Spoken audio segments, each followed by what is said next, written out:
Yesus bukan makanan. Mengetahui dan berbuat bajik sudah cukup, namun sebenarnya bukanlah demikian. Yesus roti hayat kita makan tiap hari.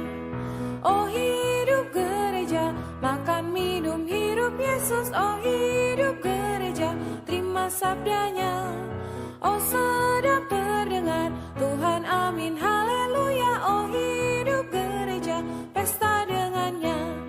Seru namanya, limpahannya kita kejar. Dia pun memenuhi setiap pelosok kita. Hari-hari berhimpun nikmat persekutuan. Hingga Tuhan datang kita semua terangkat. Oh hidup gereja, makan minum hidup Yesus. Oh hidup gereja, terima sabdanya. Oh sedang terdengar Tuhan, amin haleluya. Oh hidup gereja, pesta dengannya. Jika situasi dunia zaman sekarang membuat Anda rasa dipusari jahat, dengarkanlah apa yang Roh Kudus katakan. Mari nempuh hidup gereja, hidup penuh berkah. Oh hidup gereja, makan minum hidup Yesus. Oh hidup gereja, terima sabdanya. Oh sedang terdengar Tuhan, amin haleluya. Oh hidup gereja, pesta dengannya. Jenis orang Kristen. Pembacaan Alkitab 2 Korintus pasal 4 ayat 16 sampai dengan 18. Sebab itu, kami tidak tawar hati, tetapi meskipun manusia lahiriah kami semakin merosot, namun manusia batiniah kami dibaharui dari sehari ke sehari.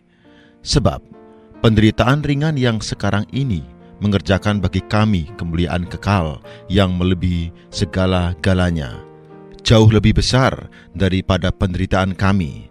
Sebab kami tidak memperhatikan yang kelihatan, melainkan yang tak kelihatan.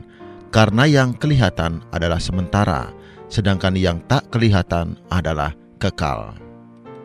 Ibrani pasal 10 ayat 38. Tetapi orangku yang benar akan hidup oleh iman, dan apabila ia mengundurkan diri, maka aku tidak berkenan kepadanya. Galatia pasal 2 ayat 19b sampai dengan 20. Aku telah disalibkan dengan Kristus, namun aku hidup, tetapi bukan lagi aku sendiri yang hidup, melainkan Kristus yang hidup di dalam aku. Dan hidupku yang kuhidupi sekarang di dalam daging adalah hidup oleh iman dalam Anak Allah yang telah mengasihi aku dan menyerahkan dirinya untuk aku. Dalam berita ini, saya persekutukan satu hal kepada saudara-saudari, yakni tentang jenis orang Kristen. Kita tahu, di dalam dunia ini ada berjuta-juta orang Kristen. Di antara sekian banyak orang Kristen, ada yang berada di kalangan kekristenan, ada yang berada di kalangan Roma Katolik. Di kalangan kekristenan sendiri, mereka terbagi menjadi berbagai macam denominasi dan sekte. Katolik pun yang menyebut dirinya hanya satu susunan, sebenarnya juga memiliki perbedaan aliran. Di sini kita tidak bermaksud melihat berapa banyak sekte dan denominasi dalam kekristenan, tetapi kita akan melihat dari sudut hakiki orang Kristen. Sebenarnya ada berapa jenis orang Kristen, baik yang ada di kalangan kekristenan maupun yang ada di kalangan Katolik, yakni orang-orang yang mengaku dirinya sebagai orang Kristen. Sebenarnya ada berapa jenis? Tujuan pembahasan ini adalah untuk menampakkan kepada saudara-saudari, hari ini kita termasuk orang Kristen jenis apa. Dengan kata lain, kita tahu kedudukan kita sebagai orang Kristen ada di mana. Dengan sederhana kita himpun semua orang Kristen di sini. Jika Anda perhatikan dengan ajaib sekali, kita akan nampak bahwa jenis orang Kristen ternyata terdiri dari kelompok-kelompok yang masing-masing terdiri dari dua jenis. Kelompok pertama ada dua jenis, kelompok kedua ada dua jenis, kelompok ketiga ada 2 jenis. Kelompok keempat, ada 2 jenis. Orang Kristen sejati dan orang Kristen palsu. Mari kita bahas dulu 2 jenis dari kelompok pertama. Jenis pertama adalah orang Kristen sejati, jenis kedua adalah orang Kristen palsu. Ketika kita berjumpa dengan seseorang yang mengaku dirinya orang Kristen, kita bisa memeriksanya, apakah ia adalah orang Kristen sejati atau orang Kristen palsu. Benarkah ia memiliki hayat Kristus? Benarkah ia telah beroleh selamat? Anda segera nampak, meskipun di seluruh dunia ini banyak orang Kristen, sebenarnya mereka tidak lebih dari 2 jenis. Satu jenis adalah yang sejati, satu jenis adalah yang palsu. Saya yakin membedakan sejati atau palsu tidaklah sulit bagi saudara-saudari. Tetapi bagi mereka yang baru beroleh selamat, saya ingin membahasnya sedikit lagi. Berdasarkan apakah kita mengetahui sejati atau palsunya seseorang yang mengaku dirinya Kristen? Berdasarkan satu hal, yaitu sudahkah ia mengalami kelahiran kembali? Apakah dosanya sudah diampuni? Jika Anda berjumpa dengan orang Kristen yang berkata kepada Anda bahwa dia tidak mengetahui dosanya sudah diampuni, dia tidak tahu di dalam dirinya ada Kristus sebagai hayat, dia tidak tahu apakah dirinya adalah anak Allah. Dia hanya memberitahu Anda bahwa dia masuk dan dibaptis sebagai orang Kristen karena merasa kekristenan itu baik dan dia mau menjalankan ibadahnya. Orang sedemikian adalah orang Kristen palsu. Sekali-kali jangan mengira orang Kristen palsu adalah orang yang khusus datang ke dalam perhimpunan orang Kristen dengan pura-pura. Jelas, itu 100% palsu. Tetapi masih ada satu macam orang yang mengaku Kristen tetapi sebenarnya palsu. Orang ini benar-benar mau masuk ke dalam kekristenan, mau membantu kegiatan gereja. Bahkan ada yang sampai menyerahkan harta benda dan rumah kepada gereja. Dari lahiriah dia benar-benar menjadi orang Kristen, tetapi dari batiniah dia adalah orang Kristen palsu. Karena dia tidak pernah bertobat, tidak pernah mengaku dosa, tidak pernah menerima Yesus menjadi juru selamatnya, tidak pernah menerima hayat Tuhan Yesus, tidak pernah dilahirkan kembali menjadi anak Allah. Meskipun dia telah masuk sebagai anggota kekristenan, tetapi di dalamnya dia belum pernah mencicipi karunia keselamatan Allah. Itulah sebabnya saya mengatakan orang Kristen jenis ini adalah orang Kristen palsu. Bagaimanakah dengan orang Kristen sejati? Orang-orang ini adalah orang-orang yang pernah bertobat, mengaku dosa. Di dalam mereka ada hayat Tuhan. Mereka benar-benar adalah anak-anak Allah.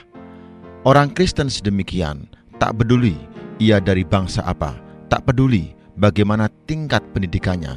Begitu Anda berjumpa dengannya, segera ada sesuatu yang berasal dari dalam diri Anda dan dari dalam dirinya yang bisa saling bersekutu, saling bereaksi. Segera pula Anda bisa berkata, orang ini adalah saudaraku. Kalaupun Anda berdua berada di kalangan yang berbeda, namun persekutuan yang di dalam terasa satu, Anda bisa menjabat tangannya dan berkata, kita adalah satu. Mengejar dunia dan menuntut Roh Kudus. Terhadap sejati dan palsunya orang Kristen, saya hanya membahas sedikit itu. Sekarang, kita mengesampingkan yang palsu untuk membicarakan orang Kristen yang sejati. Dalam kalangan orang Kristen sejati juga ada 2 jenis. Pertama, ada sekelompok orang Kristen. Mereka benar-benar adalah anak-anak Allah. Tetapi yang mereka cari dan tuntut adalah kesenangan dunia hari ini.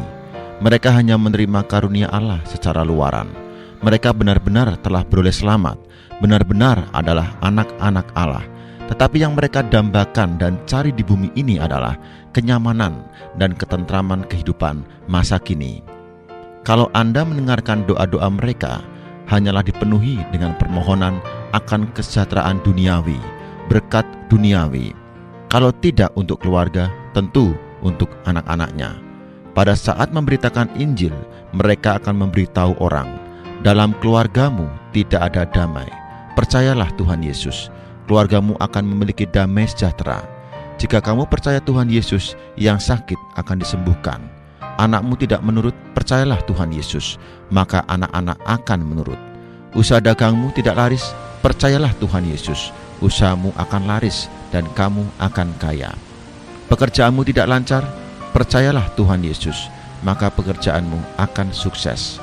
Yang menjadi pelajar akan berkata, untuk ujian kali ini, aku berdoa kepada Tuhan. Ternyata semua pelajaran yang kubaca dan pelajari tepat keluar, sehingga aku bisa mengerjakan dengan baik. Lalu dia menganjuri teman-teman sekolahnya agar percaya Tuhan Yesus. Jika percaya Yesus, dijamin pasti bisa lulus ujian. Benarkah apa yang dikatakan di atas? Saya tidak berani mengatakan tidak, tetapi ingatlah, di dalam sifatnya ada masalahnya. Apakah menjadi orang Kristen adalah untuk mendapatkan kedamaian, untuk mendapatkan kebahagiaan duniawi? Pernah suatu kali Tuhan Yesus berkata kepada murid-muridnya, bekerjalah bukan untuk makanan yang dapat binasa, melainkan untuk makanan yang bertahan sampai kepada hidup yang kekal. Yohanes pasal 6 ayat 27. Tuhan juga berkata, kamu telah makan roti itu dan kenyang. Apa artinya makan roti dan kenyang? Ini berarti membereskan masalah makanan. Semua ajaran bertujuan membereskan masalah hidup di dunia ini, tetapi kekristenan tidak membereskan masalah ini. Hanya kekristenan yang telah jatuh yang akan memberitahu orang bahwa kekristenan membereskan masalah hidup di dunia ini. Ketika Tuhan di bumi, banyak orang yang tadinya mengikutinya mengundurkan diri. Kemudian Tuhan Yesus bertanya kepada ke-12 muridnya, apakah kamu tidak mau pergi juga? Tuhan seolah berkata, banyak orang mengikuti aku karena untuk makan roti dan kenyang. Aku tidak membereskan permasalahan hidup mereka, maka mereka mengundurkan diri. Apakah kalian masih mau mengikuti aku? Atau mau pergi jugakah kalian? Mengundurkan diri berarti pergi untuk mencari nafkah sendiri, sedang mengikuti Tuhan berarti mencari yang bersifat kekal itu. Petrus menjawab, Tuhan, kepada siapakah kami akan pergi? Perkataanmu adalah perkataan hidup yang kekal. Hari ini, pemberitaan Injil Anda tidak bisa selalu memberi kesan kepada orang bahwa percaya Tuhan Yesus akan mendapatkan kesejahteraan di bumi. Percaya Tuhan Yesus akan mendapatkan banyak berkat materi. Meskipun orang-orang sedemikian benar-benar telah beroleh selamat, tetapi mutu mereka masih rendah. Mutu orang Kristen sedemikian ini masih kurang. Apakah yang disebut orang Kristen itu? Orang Kristen adalah orang yang mencari dan menuntut yang surgawi. Orang Kristen adalah orang Ibrani. Arti orang Ibrani adalah orang yang telah menyeberangi sungai. Dari tepi sana menyeberang ke tepi sana. Dari dunia hari ini menyeberang ke dunia kekal. Semua pengharapan kita tidak di sini, melainkan di sana. Paulus berkata, penderitaan ringan sekarang ini mengerjakan bagi kami pengharapan kemuliaan yang tidak terkatakan. Yang kita perhatikan bukanlah hari ini, yang kita perhatikan adalah yang kekal, yang kekal. Saudara-saudari, orang Kristen yang bermutu tinggi adalah orang Kristen yang mengesampingkan bumi. Jika Allah memberikan jalan yang damai kepada kita, kita akan menempuh jalan damai itu. Jika Allah mengizinkan kita menemui kesulitan, kita akan dengan sukarela menerima kesulitan itu. Yang aku tuntut adalah Roh Kudus, bukan materi duniawi.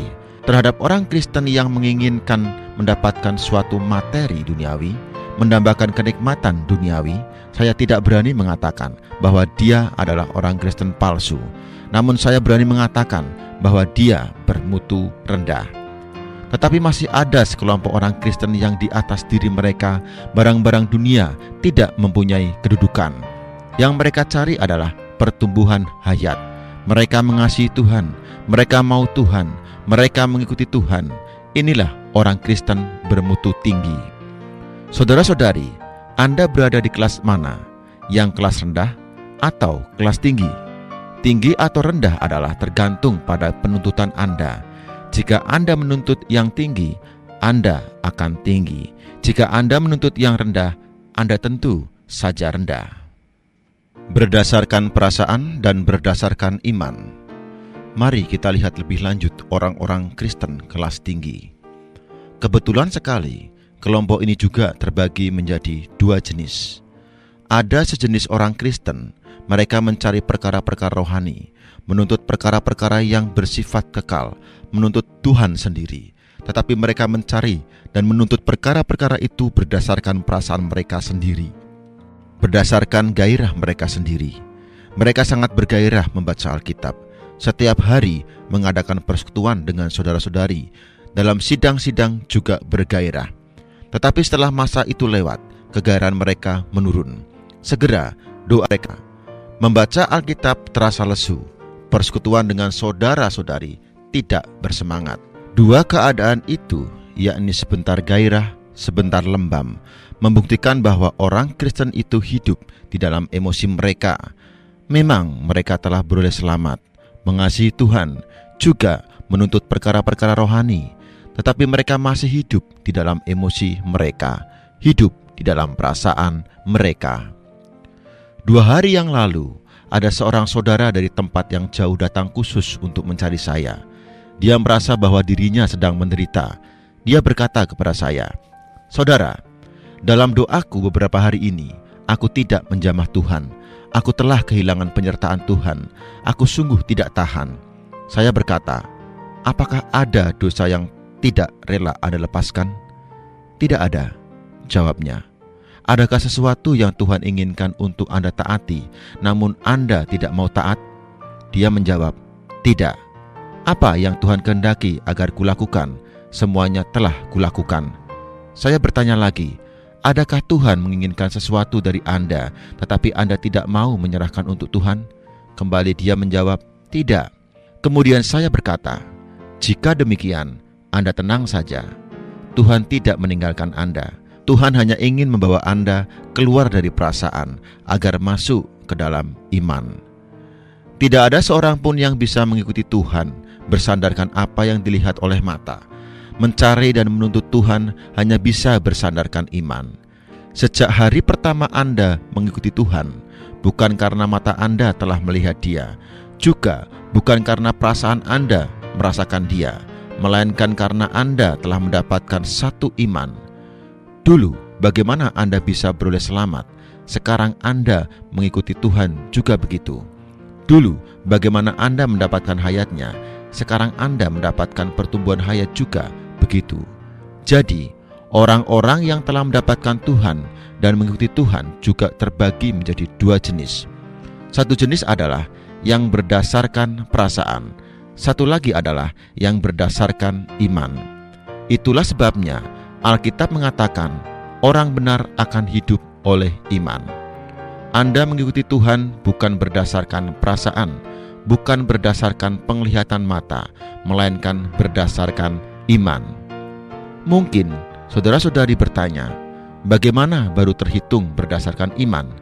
Misalnya, seorang saudara baru beroleh selamat ketika ia berdoa penuh dengan penyertaan Tuhan, membaca Alkitab terasa nikmat, sering mendapatkan penyegaran dalam sidang-sidang, sangat lancar dalam pemberitaan Injil. Semuanya terasa menyenangkan. Sepanjang hari penuh penyertaan Tuhan. Tetapi bagaimana sekarang? Dia tidak merasakan penyertaan Tuhan lagi. Lalu, benarkah penyertaan Tuhan telah hilang dari dirinya? Tidak, hanya perasaan penyertaannya yang telah hilang. Fakta penyertaan masih tetap ada, namun perasaan penyertaan telah hilang. Mengapa demikian? Karena Tuhan ingin membawa dia keluar dari perasaan agar masuk ke dalam iman. Ada satu perumpamaan yang sangat dangkal. Pada hari-hari tertentu dalam musim hujan, Anda tidak bisa melihat matahari karena ia tertutup oleh awan tebal. Apakah matahari itu telah hilang? Tidak, matahari tetap ada, hanya saja ia tertutup oleh awan. Demikian pula halnya dengan kita menuntut Tuhan. Ketika kita baru beroleh selamat atau baru dibangunkan oleh Tuhan, Tuhan memberi kita satu perasaan. Kalau tidak ada perasaan itu, kita tidak akan membaca Alkitab atau berdoa karena tidak ada rasanya. Kita tidak akan memberitakan Injil karena terasa tawar. Penyertaan yang disertai perasaan ini seperti lapisan kembang gula pada obat yang diberikan kepada anak kecil. Ketika saya baru beroleh selamat, membaca Alkitab sangat senang. Makin membaca, makin berselera. Setiap pagi sebelum cuci muka selalu membaca satu potongan Alkitab. Ketika makan, satu tangan memegang alat makan, satu tangan memegang Alkitab. Sangat senang membaca. Saya juga sangat senang berdoa. Makin berdoa, makin sukacita. Ingatlah, semua itu adalah perasaan. Semua itu adalah lapisan kembang gula. Kemudian, berlahan-lahan Tuhan memimpin saya agar tidak hidup berdasarkan perasaan, melainkan berdasarkan iman. Tetapi ini bukanlah sekejap saja sudah bisa. Panjang pendeknya waktu ini tidaklah sama bagi tiap-tiap orang. Ada yang hanya setengah tahun, ada yang 1 tahun. Potongan pertama adalah kehidupan perasaan. Setelah masa ini lewat, perasaan seolah lenyap. Membaca Alkitab terasa tawar, berdoa tidak berselera, seolah tidak memiliki kata-kata untuk memberitakan Injil. Inilah yang disebut kehidupan yang kering.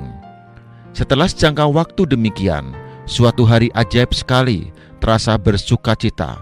Membaca Alkitab kembali berselera, berdoa juga ada rasanya. Hanya derajat sukacita kali ini lain dengan yang dulu. Jangka waktu sukacitanya juga tidak seperti yang dulu. Namun, tak lama kemudian terasa tenggelam lagi. Setelah lewat beberapa waktu, ajaib sekali, kembali senang memberitakan Injil, senang berdoa. Masa sukacita kali ini lebih pendek daripada yang sebelumnya. Tak lama kemudian, lagi-lagi terasa turun, lembam. Sejangka waktu kemudian, kembali lagi bersukacita. Masa sukacita pada kali ketiga lebih pendek lagi daripada masa kedua. Demikianlah, setahap demi setahap di atas diri Anda timbul keadaan yang sangat menyenangkan. Juga ada masa yang tenggelam, tawar. Saat-saat inilah Anda mulai terlepas dari hidup berdasarkan perasaan ke dalam hidup berdasarkan iman. Doa Anda tidak lagi berdasarkan perasaan Anda. Pemberitaan Injil Anda tidak lagi berdasarkan perasaan Anda. Sidang-sidang Anda tidak lagi berdasarkan perasaan. Segala sesuatu Anda tidak lagi naik turun, tinggi rendah seperti ombak laut, melainkan tenang, datar dan terus maju. Inilah yang disebut terlatih dan maju.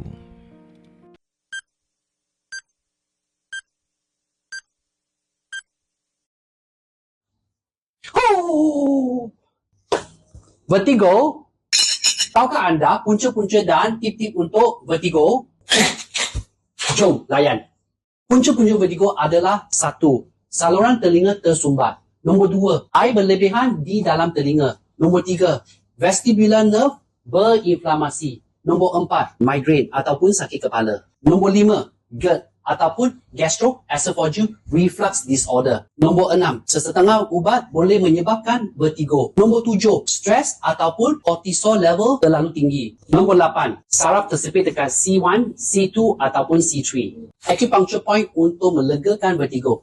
Nombor 1, tekan di titik sini, pusing bulatan untuk 3 minit. Acupuncture point kedua untuk menghilangkan vertigo, tekan titik di sini, pusing untuk 3 minit. Tips senama untuk melegakan vertigo. Duduk tegak, kepala pandang ke depan, pusing ke kanan. Tahan 30 saat. Slowly baring. Kepala masih pandang ke kanan. Badan pusing, kepala ke kanan. Tahan 30 saat. Tolak, kepala masih pandang ke kanan. Tolak dan naik. Duduk tegak, tahan 30 saat. Rest. Titik makanan untuk melega atau menghilangkan vertigo. Nombor 1, no spicy food. Nombor 2, no sugar. Nombor 3, no garam. Nombor 4, no caffeine ataupun minuman berkafein. Nombor 5, kiri sebatang halia, kiri sebatang kunyit, rendam dalam air mendidih untuk 5 minit, minum. Nombor 6, vitamin D. Jemur tapak tangan anda di bawah matahari untuk 5 minit.